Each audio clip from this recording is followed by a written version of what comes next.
नीतीश कुमार ने सदन में गुस्से से ये शब्द लालू यादव के बेटे तेजस्वी यादव के लिए बोला था। नीतीश के शब्दों से साफ है कि नीतीश लालू के बीच कितना गहरा रिश्ता है। जब तेजस्वी की बातें उन्हें चुभी तो राजनीतिक नफा नुकसान सोचे बिना पूरे सदन में चिल्ला पड़े, ये मेरे भाई जैसे दोस्त का बेटा है, इसीलिए मैं इसकी सुन रहा हूँ। जी हाँ, कॉलेज स्कूल के समय की दोस्ती कुछ ऐसी ही होती है। भले ही हम समय के बदलते दौर में अपने फायदे नुकसान का हिसाब किताब करने के बाद इन दोस्तों के बीच दूरियां आ जाएं, लेकिन ऐसे दोस्तों के लिए एक खास जगह तो होती ही है। नीतीश लालू की दोस्ती के बीच उनकी राजनीतिक विचारधारा जरूर आ गई हो, लेकिन ये दोस्ती दोनों से नहीं भुलाई जा सकी। ऐसे में बिहार में चुनाव हो और इस दोस्ती पर बात न हो, ऐसे कैसे हो सकता है? तो आइए जानते हैं इस रिपोर्ट में ऐसा क्या हुआ कि इन दो खास दोस्तों के बीच दरार आ गई। नमस्कार, मेरा नाम है प्रमोद और आप देख रहे हैं जनसत्ता की ये खास पेशकश। बिहार के मौजूदा मुख्यमंत्री नीतीश कुमार और पूर्व सीएम लालू यादव की राजनीतिक जीवन की शुरुआत कॉलेज के दौरान हुई थी और इन दोनों की पहली मुलाकात भी। इन दोनों के बीच दोस्ती का रिश्ता 1970 से शुरू हुआ था। ये वही दौर था जब कर्पूरी ठाकुर और जयप्रकाश नारायण का संपूर्ण क्रांति आंदोलन शुरू हुआ और ये दोनों इस आंदोलन में शामिल थे। यहीं से लालू यादव नीतीश कुमार के बड़े भाई हो गए। साल 1974 में कांग्रेस की इंदिरा सरकार के खिलाफ भ्रष्टाचार और तानाशाही विरोध में दोनों जेल भी गए। इस आंदोलन के दौरान दोनों ने लाठियां खाई और एक दूसरे के लिए ढाल भी बने। 25 जून 1975 को आपातकाल लागू होने की घोषणा की गई तो आंदोलन उग्र होता गया। जेपी की अगुवाई में आंदोलन ने दम दिखाया और साल 1977 में देश से आपातकाल हटा लिया गया। यहां से दोनों की चुनावी राजनीति की शुरुआत हुई और जनता पार्टी की जीत ने दोनों को एक सियासी मंच दे दिया। लालू को सांसद बनाने के लिए जमकर किया था प्रचार।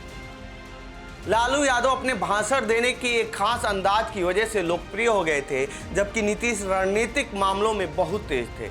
इन दोनों की जोड़ी को जनता दल में अहम जगह मिली। ये दोस्ती तब और गहरी हुई जब साल 1977 में 29 साल की उम्र में लालू यादव छपरा से लोकसभा सांसद बने। इस चुनाव में नीतीश कुमार उनके लिए प्रचार में जी जान लगा दिए थे। इसके बाद दोनों की राजनीतिक यात्रा आगे बढ़ती गई।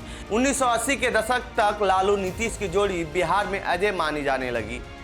साल 1990 में आई दोस्ती में दरार। साल 1990 में जनता दल की जीत के बाद लालू यादव बिहार के मुख्यमंत्री बने तो इसके पीछे नीतीश कुमार की रणनीति ही थी, जो कि उन्हें बिहार की सत्ता तक पहुंचाई। लेकिन सत्ता की चमक ने इन दोनों की दोस्ती में धीरे धीरे दरार डालनी शुरू कर दी थी। प्रदेश की राजनीति में एक साथ शुरुआत करने और राष्ट्रीय फलक पर नाम बनाने तक दोनों साथ रहे, लेकिन 1977 के दशक से शुरू हुई इस कहानी में 1990 के दशक के बाद कुछ अनदेखे मोड़ आने लगे। पहले हाथ और फिर साथ छूटा। नीतीश कुमार ने अलग पार्टी बनाई, लालू यादव ने भी अपनी अलग पार्टी बनाई। करीब 4 दशक से बिहार की राजनीति के सबसे अहम किरदार ये दोनों ही हैं। सार्वजनिक मंच से एक दूसरे की खासी आलोचना और एक दूसरे पर भरपूर छिंटाकसी करते रहने के बाद भी रिश्तों की पुरानी डोर वक्त वक्त पर दोनों को साथ लाती रहती है। नीतीश लालू की दोस्ती टूटने की असली वजह क्या थी? वरिष्ठ पत्रकार श्रीकांत अपनी किताब बिहार चिट्ठियों की राजनीति और Bihar the politics of letter में नीतीश और लालू की दोस्ती में आई दरार पर विस्तार से लिखते हैं। इन किताबों के मुताबिक साल 1990 के दौर में लालू से नीतीश काफी नाराज चल रहे थे। रिश्ते इतने खराब हो चुके थे कि नीतीश एक के बाद एक कई चिट्ठियां लालू को लिख रहे थे। इन चिट्ठियों में दर्द था, गुस्सा था, जनता से किए वादों के टूटने की पीड़ा थी, लेकिन इनके दोस्त की तरफ से कोई जवाब नहीं आ रहा था। ऐसे में नीतीश को एहसास हो चुका था कि बहुत जल्द दोनों की राहें अब अलग होने वाली हैं। शंकरशन ठाकुर की किताब बिहार बंधु में इन चिट्ठियों का विस्तार से जिक्र किया गया है। एक चिट्ठी में नीतीश ने लालू को लिखा था कि आपसे बात करने की कोई संभावना नहीं रह गई है। आप गंभीर मुद्दों पर चर्चा नहीं करना चाहते हैं। सरकार और पार्टी एक परिवार की तरह चलनी चाहिए थी, लेकिन जिन लोगों के बीच आपने उठना बैठना शुरू किया है वहां सार्थक बातचीत संभव ही नहीं दिखती।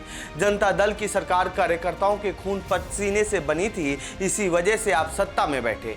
जेपी और कर्पूरी ठाकुर जैसे नेताओं को नहीं भूलना चाहिए। मैं खुद आपके पीछे मजबूती से खड़ा रहा, न जाने कब से मैं आपकी सरकार को बचा रहा हूं।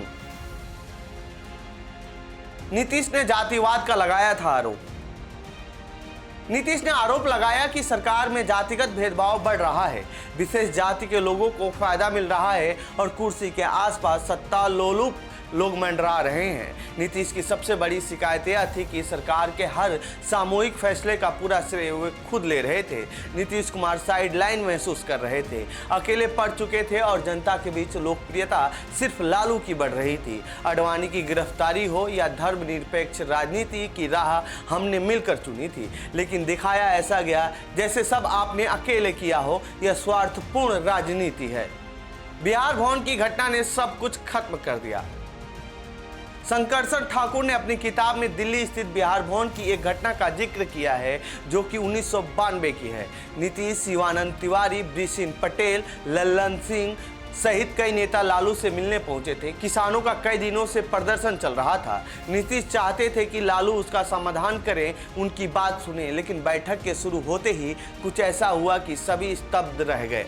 लालू गुस्से में फट पड़े और लल्लन सिंह पर चिल्ला दिए। उन्होंने दो टूक कहा, निकल बाहर, बाहर निकल। शोर इतना ज्यादा था कि दूर दूसरे रूम में बैठे सरयू राय भाग कर आए और देखा कि लालू तिलमिलाए हुए थे। वे अपने सुरक्षा कर्मियों से कह रहे थे, पकड़ के फेंक दो, ले जाओ घसीट के। नीतीश समझ गए कि अब लालू से अलग होने का समय आ गया है। अपने साथियों से भी उन्होंने यही बात कही और इसके बाद नीतीश ने सरयू से एक चिट्ठी लिखने को कहा जिसमें स्पष्ट रूप से बताया जाए कि आखिर क्यों वे लालू से अलग होना चाहते हैं। ऐसी चिट्ठी लिखी भी गई, लेकिन उसका आखिरी पन्ना गायब हो गया और वहीं से नीतीश लालू की राहें एक दूसरे से जुदा हुई। लेकिन राजनीति में कोई लंबे समय तक ना दुश्मन रहता है और ना ही दोस्त। ये दोस्ती अब भी जिंदा है। साल 2015 से पहले यह कल्पना करना मुश्किल था कि लालू नीतीश कभी एक साथ आ सकते हैं, लेकिन मोदी के विजय रथ को रोकने के लिए दोनों ने हाथ मिलाया और साल 2015 का बिहार विधानसभा चुनाव साथ में लड़ा और जीत हासिल की। करीब 2.5 साल तक ये सरकार चली, लेकिन लालू परिवार पर लगे भ्रष्टाचार के आरोपों की वजह से नीतीश ने फिर साथ लालू से गठबंधन तोड़ बीजेपी के साथ चले गए। फिर साल 2022 में वो आरजेडी के साथ गठबंधन में 17 महीनों तक सरकार चलाई, लेकिन फिर मोह भंग हुआ और महागठबंधन छोड़ एनडीए के साथ चले गए। राजनीतिक जानकार मानते हैं कि ये लालू नीतीश की दोस्ती ही है जो राजनीतिक संकट आने पर एक दूसरे के साथ हो लेते हैं और पिछले करीब 5 दशक से बिहार की राजनीति पर कब्जा जमाए बैठे हैं। आज के समय में भी बिहार में इन दोनों नेताओं का तोड़ किसी भी पार्टी के पास नहीं है। चर्चा एक बार फिर उठी है कि क्या नीतीश लालू 2025 चुनाव के बाद साथ आएंगे। हालांकि ये तो नतीजों के आने के और समीकरण बनने पर निर्भर करता है। फिलहाल इस रिपोर्ट में इतना ही। बाकी देश दुनिया की खबरों के लिए बने रहिए जनसत्ता के साथ। धन्यवाद।